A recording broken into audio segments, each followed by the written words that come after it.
হরে কৃষ্ণ, রাধে রাধে। পৌষ মাসের কৃষ্ণপক্ষের একাদশী সফলা একাদশী।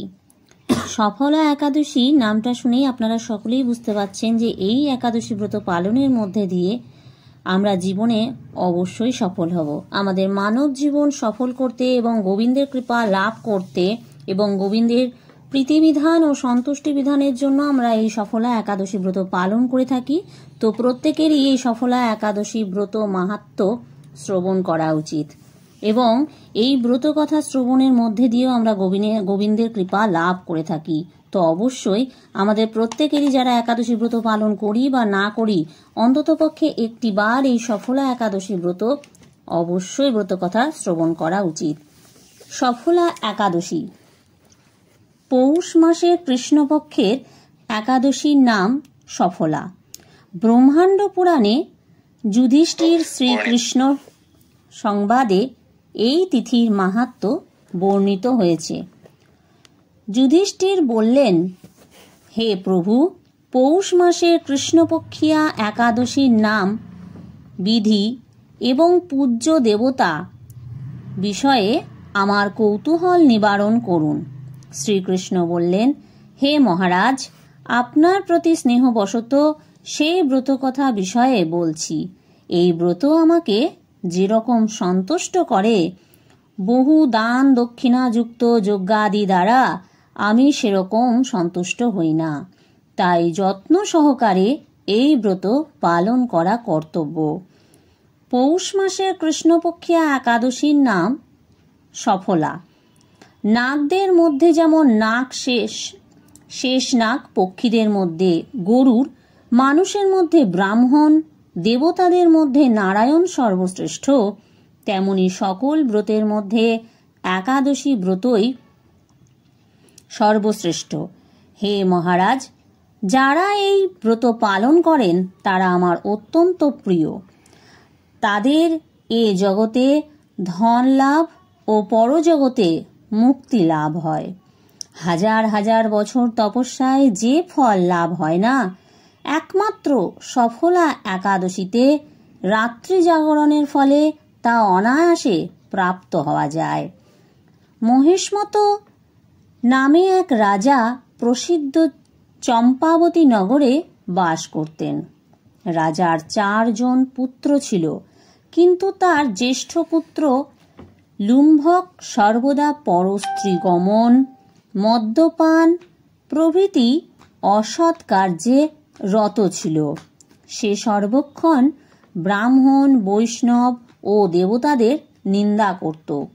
পুত্রের এই আচরণে ক্ষুব্ধ হয়ে রাজা তাকে রাজ্য থেকে বার করে দিলেন। স্ত্রী, পুত্র, পিতা, মাতা, আত্মীয় স্বজন পরিত্যক্ত হয়ে সে এক গভীর বনে প্রবেশ করল। সেখানে কখনো জীব হত্যা, আবার কখনো চুরি করে জীবন ধারণ করতে লাগল। কিছুদিন পরে একদিন সে নগরে প্রহরীদের কাছে ধরা পড়ল, কিন্তু রাজপুত্র বলে এই অপরাধ থেকে সে মুক্তি পেল। পুনরায় সে বনে ফিরে গিয়ে জীব হত্যা ও ফলমূল আহার করে দিন যাপন করতে লাগল। ওই বনে বহু বছরের পুরনো একটি বিশাল অশ্বত্থ বৃক্ষ ছিল। সেখানে ভগবান শ্রী বাসুদেব বিরাজমান বলে বৃক্ষটি দেবত্ব প্রাপ্ত হয়েছে। সেই বৃক্ষতলে পাপ বুদ্ধি লুম্ভক বাস করত।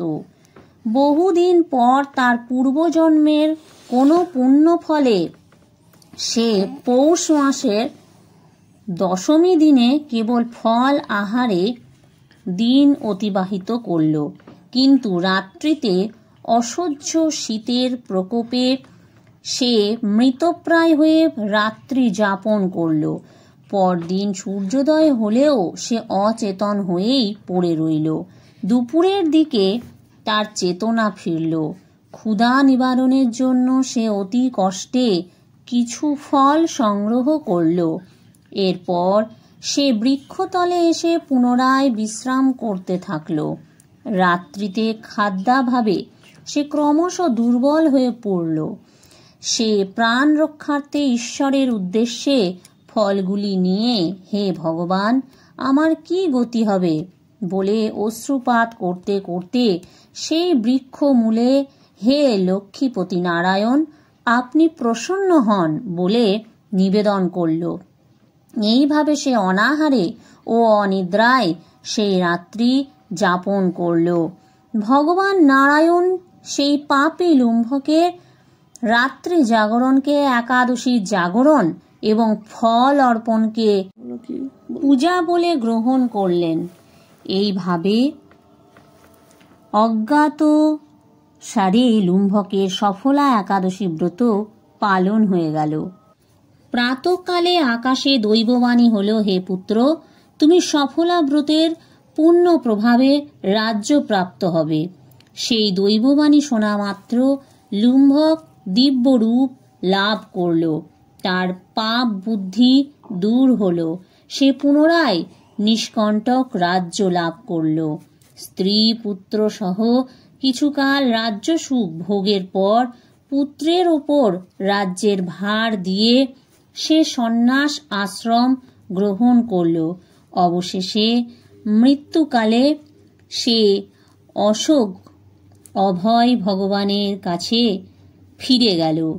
হে মহারাজ, এভাবে সফলা একাদশী যিনি পালন করেন তিনি জাগতিক সুখ ও পরে মুক্তি লাভ করেন।